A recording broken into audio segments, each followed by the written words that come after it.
Welcome everybody, I'm Andrea Miller and I'm a registered dietitian and diabetes educator here at Community Hospitals and Wellness Centers in Bryan. And I'd like to welcome our live audience and viewers at home to LiveIt, Have a Rice Day.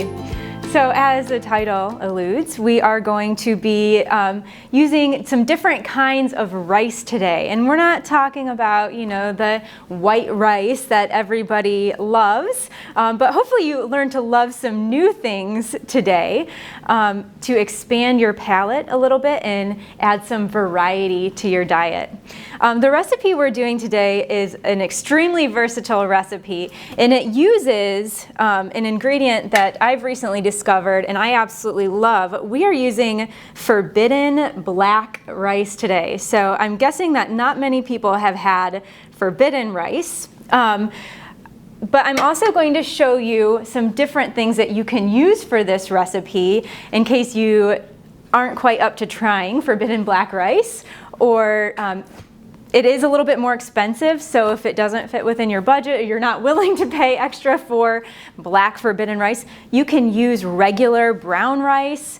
I'm going to show you a couple different options for rice. Quinoa goes really well in this recipe, farro, and I'll show you what some of those are. So everybody's probably familiar with brown rice. Again, we have our black rice. It's forbidden black rice. We also have a red rice. So as you can see, it's a little bit different color than the black. Now the reasons for using different colors of rice, as far as the macronutrients go, so carbohydrate, fat, and protein, they're not all that much different in, as far as the different types of rice go.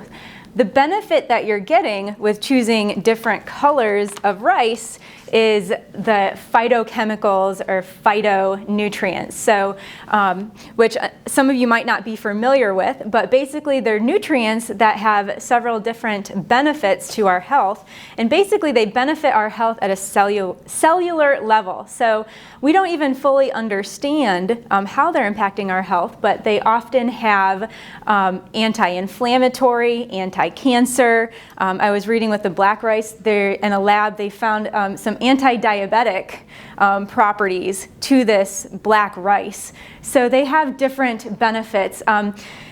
As with colors in different foods go, a lot of us are familiar with anthocyanin in blueberries, or we know that blueberries are really, really good for us because of the color in them.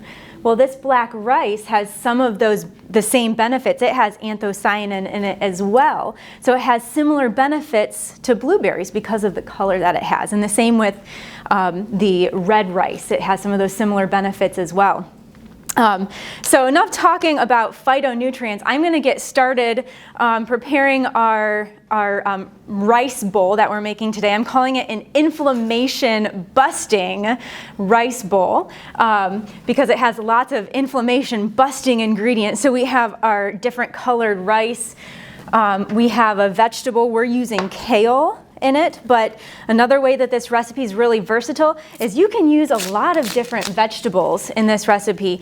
Probably roasted would be my preference, but really any vegetable cooked any way you want. In a pinch one time I used just the standard frozen mixed vegetables. I had some of those left over and I tossed it in with my black rice and the dressing that we're going to put on it, and that was delicious as well. So if you don't like kale, you can use different vegetables. So as you can see, I'm just kind of pulling the tough stem off of the kale. And now I don't have quite as much kale here as what you'll use. They were a little bit short on kale at the grocery store today. I already have some prepared for our main dish, but basically you just kind of roughly pull the stem off, roughly chop the kale, and I would get a big bunch of it because extra vegetables never hurt anybody. And I like lots of vegetables in this dish. So I would get a roasting tray like this, and I would pile the kale on as much as you can pile on that roasting tray. There's no really exact measurement for the amount of kale to use in this recipe. So again, I don't have quite enough here, but I just wanted to demonstrate what you're gonna do. You chop it and then grab your olive oil, and I'm gonna grab some salt and pepper too. I just wanted to demonstrate what I do. I actually make this type of kale a lot. I'll make it as a side dish. My kids devour it. I have a 7, 5, and almost 2-year-old, and all of them will eat kale cooked this way. It's almost like a kale chip, I guess. So I'm just gonna sprinkle some salt on there and some pepper. Make sure you have enough olive oil to kind of coat it completely, and on the pan as well so that it doesn't stick. And then I just kind of massage, it's kind of fun actually, massage the kale. I should have put gloves on for this. I'm regretting that decision. Do you have any paper towels over there? Massage it, and then just spread it out on your baking sheet. All right. I'm going to cut these up while I'm over here too. We're going to be putting some green onions on this as well. So the kale goes into your oven at 400 degrees for about 20 minutes or so until it starts to get a little brown around the outside. It may still be a little bit tender on the inside.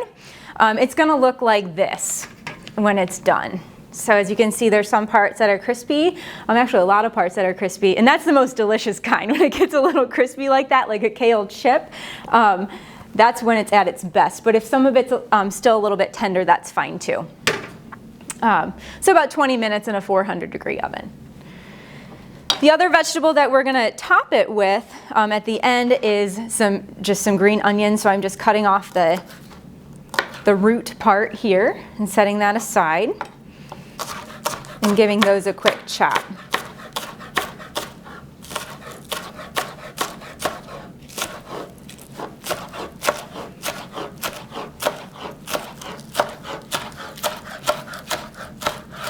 And these are going to go on at the very end, so we'll set those aside. Okay.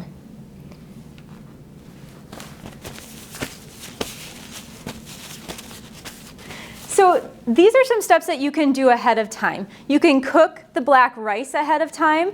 I love this recipe for breakfast, but honestly, I'm not going to spend a half an hour cooking black rice in the morning before breakfast, and I'm not going to be roasting kale, in the morning before breakfast. So if you're planning on this recipe for a breakfast meal, I would do these steps ahead of time. So, for the rice, it does take about 30 minutes to cook. It's more along the lines of a brown rice than a white rice, so it takes a little bit longer, and it's a 2 parts water to 1 part rice ratio, just like a typical brown rice.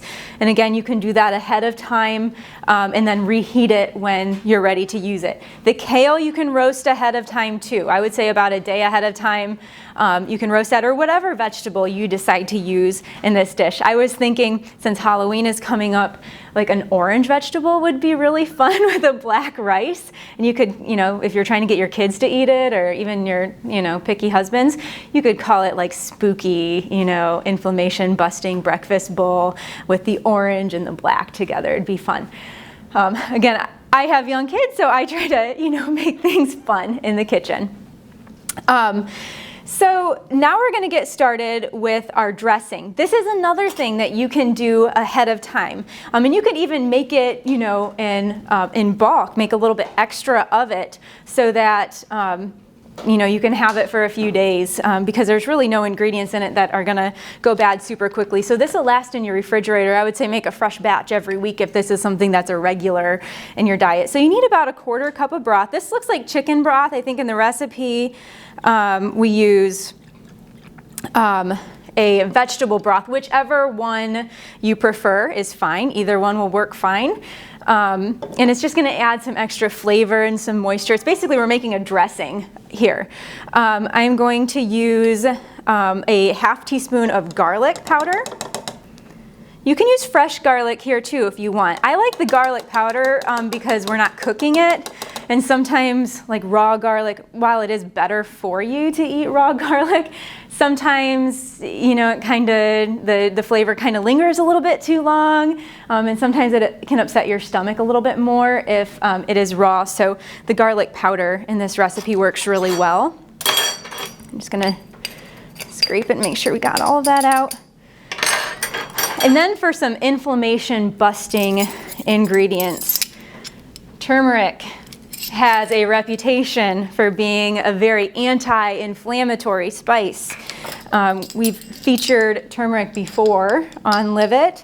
And you know, a lot of people take turmeric pills in supplement form, and there's evidence that it can help to relieve pain. And again, inflammation is another one of them. I'm using a full teaspoon of that. You can adjust the spices to taste if you'd like. If you don't really like the spiciness of turmeric, if it's a little bit too much for you, don't add as much. And we are using a half of a teaspoon of ground ginger as well. At home, I would probably use fresh ginger, and you can use a little bit more of that, like a tablespoon of fresh ginger. I just love the flavor of fresh ginger, but I know I'm kind of odd in the sense that I use a lot of fresh things, whereas some people buying a ginger root and grating it when you want to make this just isn't for you. But either one will work perfectly fine. And I am going to use a little bit of salt and pepper in there as well.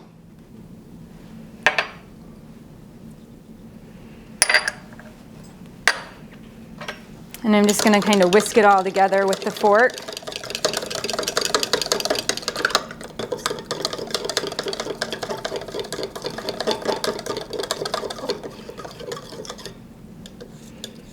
Make sure there's no... I think our ginger might have gotten a little bit clumpy. Or not the ginger, that must have been the garlic. Anyway, so just stir it up. Be careful with the turmeric. It is very, very yellow, and it will stain. So you can see, so I just wiped it off, and you can see I just spilled a little bit. Look how yellow. A lot of people historically would use turmeric not so much for health benefits, but they use it as a food dye. And they still do that because it's a very, very colorful spice.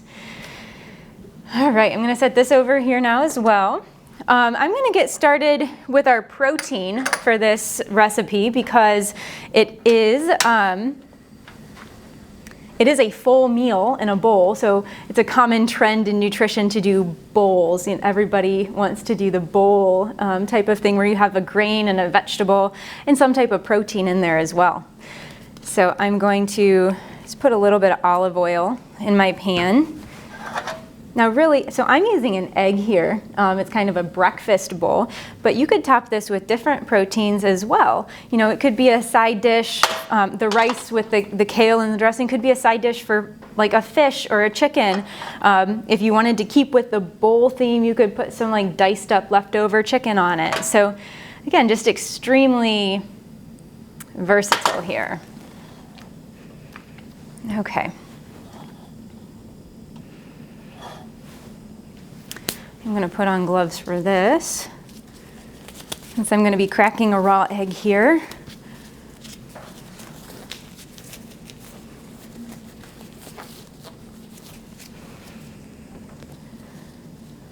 So I'm just going to cook one right now. I would say that this recipe makes approximately 4 servings total, and I would do, you know, 1 egg, or if you're super hungry and it's a dinner time, you know, you could do 2 eggs, you know, for a serving. However many eggs you want for a serving, you know, you can do. But I'm just going to do 1 egg for our serving. You can really cook the egg any way you like. If you're not a runny yolk person, you can cook it all the way through. I like, you know, everything pretty well set, but maybe just a little bit runny. You could even really put a hard-boiled egg with this as well if you're looking for something quick and easy to do, you know, on a work morning, something healthy. So something that I like to do, I like to actually cover it for just a couple of seconds just to kind of help the top cook. Our heat here sometimes gets difficult to maintain. So I'm going to get started. I'm going to keep an eye on my egg, but I'm going to get started mixing up everything as well. Put on some gloves for this. So this is a really simple part, and this is what you would do the morning you're going to serve it. And you have a couple different options here. I'm going to mix everything together all at once, but you could just mix together a single portion of it. So take out the amount of rice you want, take out the vegetables that you want, and pour just a little bit of dressing over it, mix it together just for a single serving. Either way is fine. But since we're going to be sampling this today, I have so it's basically 2 cups worth of cooked rice, which would be 1 cup raw. It pretty much doubles in size when you cook it. Still warm and steaming. I'm just throwing that into a bowl and throwing my kale. It's nice and crispy. That's going to be delicious. Whew. Super, super crispy. It's going to be like you're eating chips for breakfast. So I'm just kind of stirring that all together.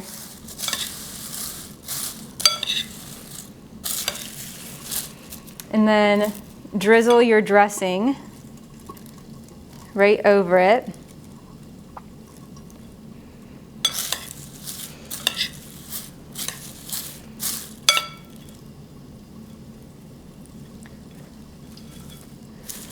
Lots of turmeric in there. Checking on my egg, looking good.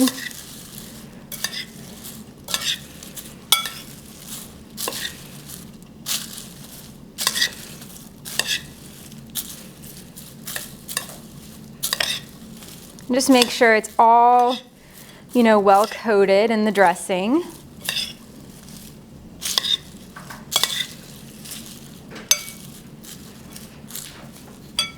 Okay, and then, so you can take your serving bowl then and just spoon however much you want into your bowl. Since we're going to be sampling that, I'm just going to spoon a tiny bit in. You could either put the onions in directly into here, which actually I'm going to do. I'm going to save a couple for myself and stir them around, or you can use it as like a topping at the end. Looks like it's almost done there.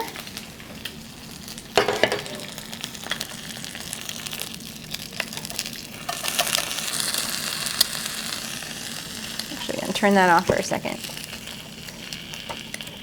Sometimes I find if I turn the heat off, it releases for me. While I'm waiting on that for a second, I'm going to talk about a couple other options that you could use. You can see I have so I talked about the red rice. I talked about the black rice as far as the different phytonutrients or phytochemicals go. But another really good option. More people are probably familiar with a wild rice.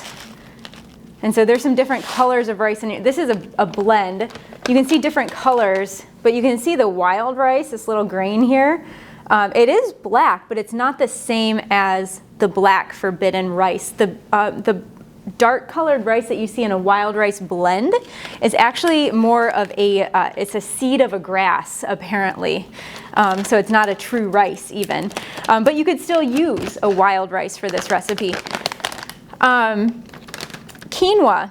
So we've talked about quinoa in the past. This would also work really well in a recipe like this. You can see in this variety, it's also, and you can come up and see it at the end if you want, but it also has different colors in it. So again, the different colors of quinoa, the red and the black quinoa, are going to have some of those same properties as the red and the black in the rice with the different phytochemicals that are present. And then another one that I've tried recently, this is kind of nice. It's a very chewy grain. It's called farro. And it's actually a type of wheat, but it's whole. It's not like ground or anything. So It's a whole grain. It has its parts intact. It's not processed. It's, you know, an unprocessed grain. So this would be another great option as well if you're looking for variety.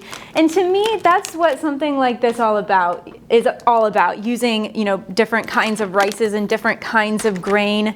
You know, especially with grains, a lot of times our diets are, you know, we're just eating the same things all the time. We're eating just processed breads and maybe some oats and white rice, but there's so much variety out there to experience, and that's something that I personally really enjoy. I love experiencing and tasting different kinds of foods, you know, different flavors, different textures, and all of that. That's something that I personally enjoy, and it helps us to get a wider variety of nutrients in our diet. So hopefully everybody in our audience got their sample of black rice, but hopefully, you know, it motivates you to go out and try some new foods that you haven't tried before. So this is what the finished product looks like with the rice and the kale and the egg served on top with some green onions to garnish and for some extra nutrients. So I'll put this over here. Does anybody have any questions for me? Where can you find the different kinds of rice? So I use a website. It's called Thrive Market. It's basically an online grocery store, and you can find a lot of specialty products on that website. It does have a membership, a yearly membership fee, but I find that it's worth it for myself because I like eating a lot of these products. Another place that you could find these is Amazon. Some of your local grocery stores may have them, or especially if you go into, you know, a bigger city than Bryan, Ohio. If you're going to Toledo or Fort Wayne, you might be able to find some of these at you know, health food stores, I don't even go to the health food stores in big towns. What are some of the health food stores that you would, I don't know, Whole Foods, Trader Joe's? Do they have stuff like this? So I don't have time to go to Toledo or Fort Wayne because I have 3 young kids. So anyway, bigger towns, health food stores, online, you know, are all places. But again, if you can't find, you know, some of these, if you're not somebody that enjoys being that adventurous, you can certainly go with the standby brown rice too for a recipe like this, or, you know, just regular quinoa as well. So those will work perfectly. But again, just realizing that there are other things out there to offer variety and different flavors and textures and different nutrients can help to expand your horizons and get more nutrients into your diet. So thank you all for coming today. And if you'd like to try a sample of our forbidden black rice inflammation busting breakfast bowl, you're welcome to come and grab a sample.